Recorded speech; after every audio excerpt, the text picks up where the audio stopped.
This flag that you see here is often associated with the less desirable aspects of our Southern history. For example, racism, slavery, and the division in our country. But this flag means much more to our Southern heritage. It reminds us of the great leaders of the Civil War. One of these great leaders was the famous Robert E. Lee. Robert E. Lee was born on January 19, 1807, at Stratford, Westmoreland County, Virginia. His father's name was Henry Lee, who was a major general in the Army. Lee entered the West Point Military Academy in 1825. 4 years later, he graduated the academy second in his class and was appointed to the U.S. Engineer Corps.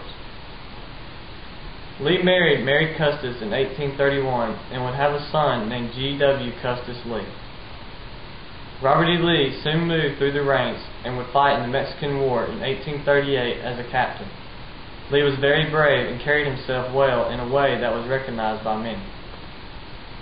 After the Mexican War, Lee would reside at the Arlington estate that came to him through his wife. In 1852, Lee became superintendent at the West Point Military Academy, in which he would serve at for 3 years. Lee was made lieutenant colonel in 1855 to the 2nd Cavalry of the Army. He served in that position until 1861, when he was made colonel of the 1st Cavalry. His time in the U.S. Army would soon end that year due to the secession of Virginia.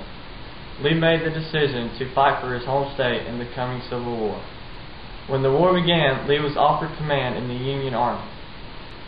Lee refused and was made Brigadier General, which is the highest rank in the Confederate Army.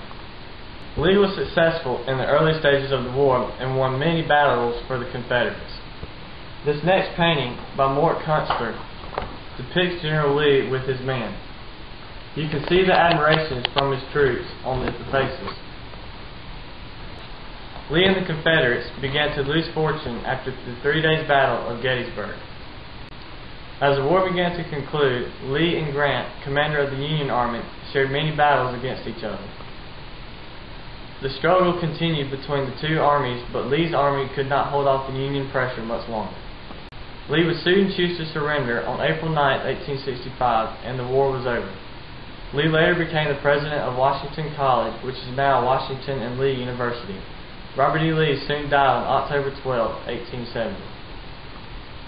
To many people, Robert E. Lee may sometimes be remembered as the guy who lost the Civil War, but he was much more than that. Lee was a man of bravery, honor, and respect. He carried himself in a way that others admired and looked up to. Famous quotes from Robert E. Lee can be found on sonofthesouth.net, and one of them says, "I cannot trust a man to control others who cannot control himself." Robert E. Lee was a military genius, but his personal qualities like honor, courage, integrity, wisdom, and devotion made him one of the most admired generals in American history. Most everyone does not like war itself, but you have to admire the great leaders and troops who sacrificed themselves for our freedom. I would like to conclude with one last artifact. This is a musket that my family owns that could have been used in a war like the Civil War. We collect items like this due to our interest in Southern history. Thank you.